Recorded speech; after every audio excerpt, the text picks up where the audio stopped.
Hello and welcome to Coaches, Coffee, and Conversation. I'm Karen Angel and I'm joined today by our two head basketball coaches at American University, Mike Brennan of men's basketball and Meg Gebbia of women's basketball.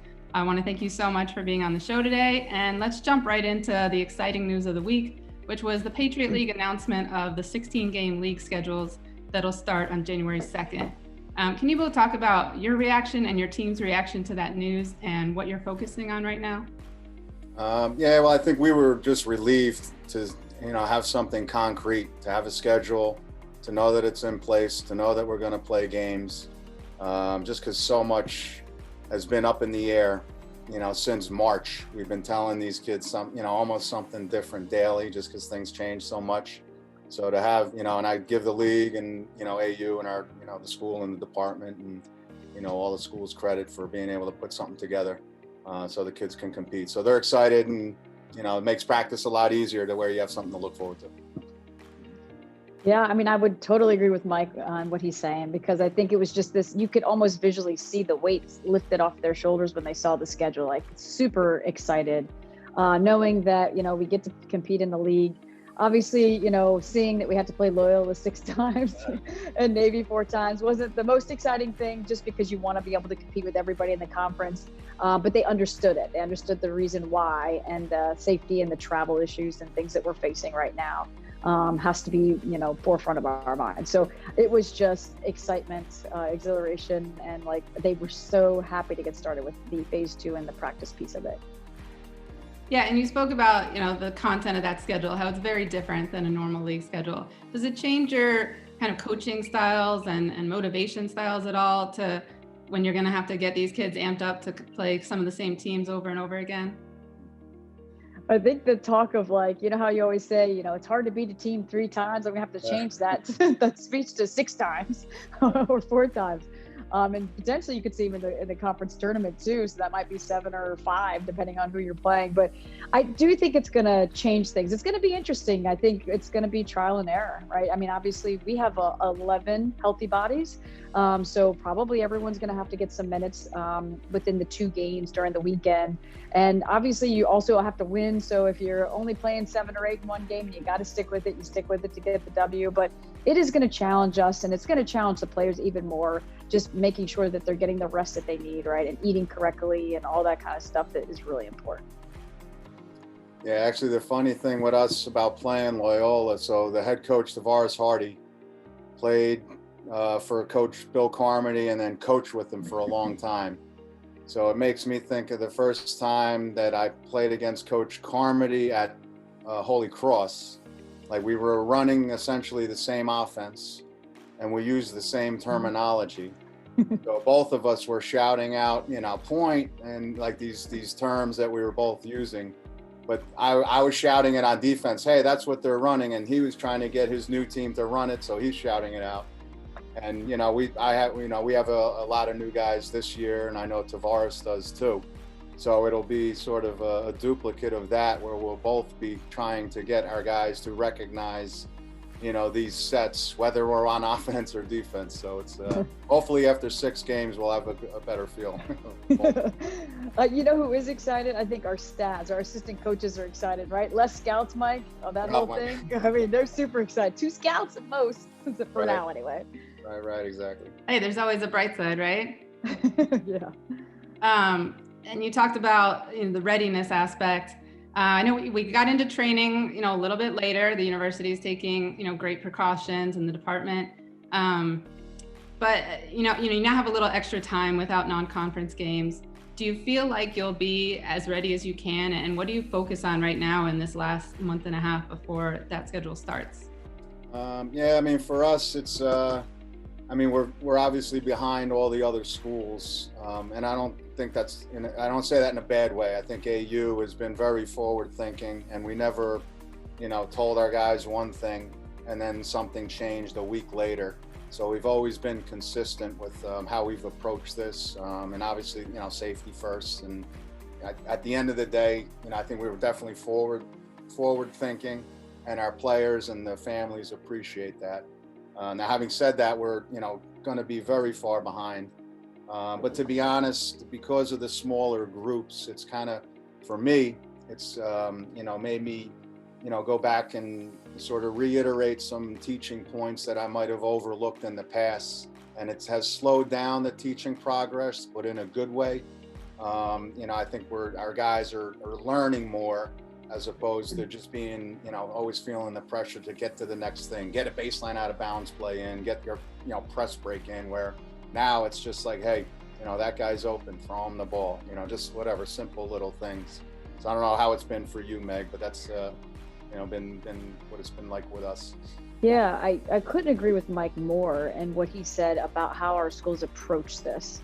I'm sure you've talked to your colleagues, Mike, as well as I have, and it seems like a lot of teams end up pausing because of just maybe lack of testing or just the COVID just spreading, So I do think we're being very careful, and I love how we're approaching this, hoping that, obviously we make good decisions and stay healthy, but that's been awesome. As far as like he's talking about with the basketball piece, it is kind of neat in the sense that we have two completely different pods, right? We have a freshman, basically a newcomer pod, and an upperclassman pod. So I'm in two different areas with both pods. One pod can kind of move ahead quickly and I can add more. And then the other pod, it's taking time. But like he's saying, it's true with the younger players, you could focus on the little things that maybe in practice you would overlook because you don't want to bore the upperclassmen, right? You want them to stay engaged. And now I can really focus on the little details that the younger kids need to know. And it has been helpful. And I just, we are going to be behind. I mean, there's no question that we're not going to be where we were this time last year, but we'll make the most of it. I mean, they're excited and want to be out there. And so they're trying to learn faster, if that's the way to say it. But I kind of like what we're doing. And like I said, I mean, hopefully we get through this next week and then we get to the next phase. Yeah, I think it's, to be honest, Meg, it's simplifying things for us. Like in the past, or a lot of times you're afraid to, go in a different direction or to not have a bunch of stuff in and to slow things down, where this is forcing, especially me to do it.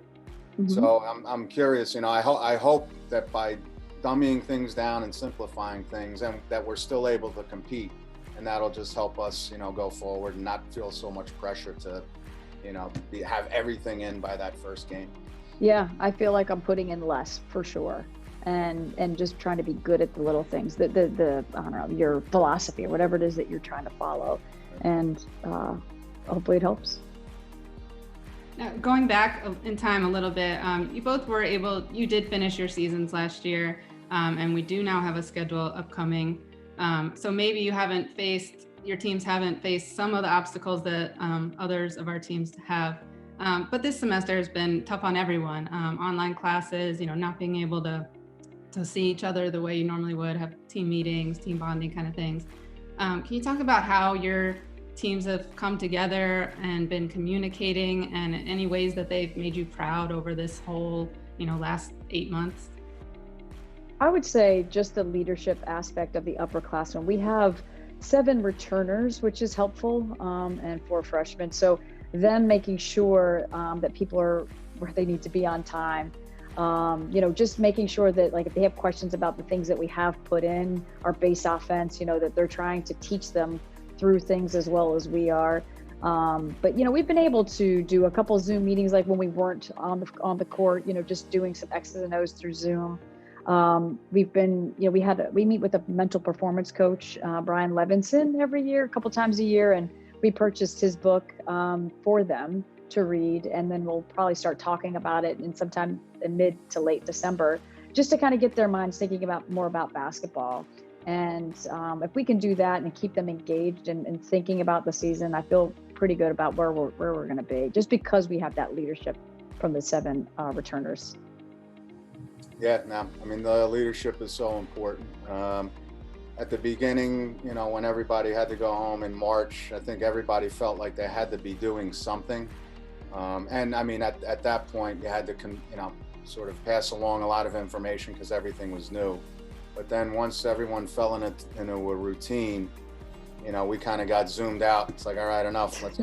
Let's give it a break. And so that's when sort of our upperclassmen, took some responsibility and, made sure that they were, communicating and staying in touch with each other and with the young guys, without the coach's presence, which is, it's a total different dynamic. But yeah, so, and right now our two pods are our sort of older guys are together and our younger guys. So I'm just hoping that when we come together, our older guys can beat our younger guys, and then I'll start worrying about Loyola. For you two personally and for your staff, we're in a recruiting dead period. We will be for a while still. How have your strategies changed, and how have you been dealing with those obstacles? Well, go ahead, Mike. Well, I give our guys a ton of credit, Scotty, Matt, and EJ. It's a slower process. So you can't just go to a gym in July and see, 50 kids and have a good feel at the end of a few days. You got to watch one person individually, at a time. It's very time consuming. But I feel good about the guys we're looking at. I think they would be the same people we would be recruiting, anyway. And when we're figuring stuff out, with the Zoom calls and virtual tours and that kind of thing. So, I'd like that, we got 2 kids coming in, and I'm excited about them. And I'm excited about the guys that we're looking at right now. Yeah, I agree with Mike. I mean, this is signing week 2, so that's kind of fun that we do also have 2 young ladies coming in that we're super excited about. But on the other side of things, it was harder in the beginning with the 22s. It's like, where do you start? Normally you have that spring to go and find kids, like he's saying, at events. And then you don't have that. So, you have your list, but you haven't seen them recently. So it was more or less, like he's saying, one by one. Talk about being zoomed out or just watching film on a computer. I'm over that. But you have to keep doing it. And my staff has done a great job of kind of pinpointing the type of kid that we would be looking at, and getting those films to me, allowing me to watch and then set up these virtual unofficial visits, which is kind of cool because we've never done that before. And I think that's something we would use in the future for kids further away that maybe can't get to campus until the spring.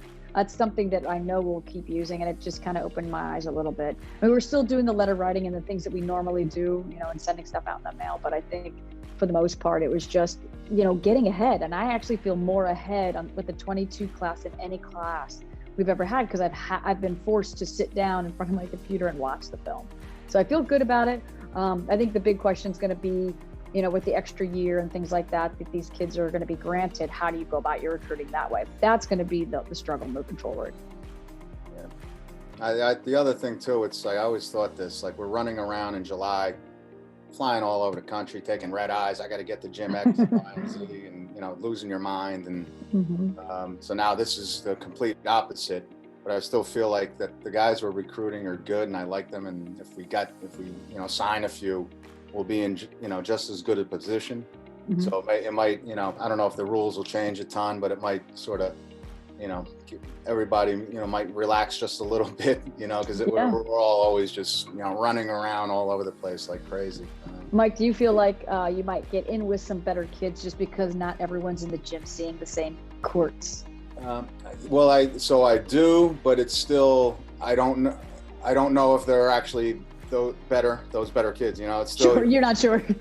You're still, you're looking at film, so it's you might luck out, and the guy that you're recruiting might be better than you thought, and he might get overlooked, but you could still easily, in my mind, make a mistake. So I don't think that we're looking at guys where I know that, oh man, that guy's really good, and if we were out recruiting, we'd have no shot.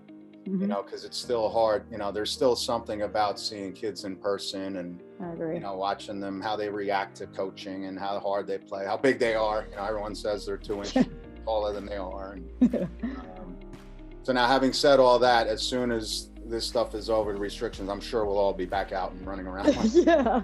Well, it's funny because we're signing 2 kids this week. I've yet to meet them in person. I don't know how tall they are. I only can guess how tall they are, right? So I saw one of our kids, she sent us a picture with her family, and I'm like, wow, her dad's really tall. I don't remember her mom being that tall. So it's just weird to do it this way, but hopefully, cross your fingers, we both lucked out with our recruiting. Well, we have 2 kids now, our 2 of our freshmen that had never seen until they got to campus, and so it's from the last class too. It's weird. Yeah, it's a crazy time. You'll meet a lot of people that you've been connecting with only virtually. And that kind of leads me, your schedule that you're talking about leads me into my last question. I want to get away from basketball a little bit. You know, you said you haven't been flying around, you haven't been going to all these gyms and tournaments. Can you talk about any positives that have come out of this like forced downtime for you, whether it's family time or hobbies or fitness, like whatever it is that you've been able to spend more time on? Wow, Meg, you want to? I'll start. I feel like we're going to do something, you know, and at the March, we all had planned, I'm going to, you know, learn another language and, you know, play an instrument and blah, blah, blah. I'm looking back now, I'm like, oh man, I shouldn't have made a list because it's just a list of things I didn't accomplish. I would say it showed me a little bit like that maybe I could retire someday, because you always think of yourself as like, I want to work all the time. And I'm like, I can actually do things with my day, which is kind of nice. I don't have to fight traffic. I'm super thrilled about that. That's been great. I've played more golf than I've played since I probably started playing golf over the summer mostly. And fitness wise, I have a Peloton treadmill now. So been working out on that, trying to do classes and things like that. So I feel like I'm more fit than I've ever been, which is great. But I'm also really looking forward to not being as fit and to be back in the gym and thinking more about basketball. Yeah. Well, that's the thing. So I've been a scaredy cat, to be honest, this whole time. So I haven't, you know, I wish I went out and was golfing and stuff, but I think once this is over, I think I will, you know, take advantage of all that type of stuff, you know, moving forward, certainly. Mm-hmm. You're being safe. That's good, Mike. That's a good thing. It's good. Well, I want to thank you both so much for being on the show today and wish you the best of luck with your training over the next couple months and obviously when the season starts in January. That's all for today. Join us next time for another Coaches, Coffee, and Conversation.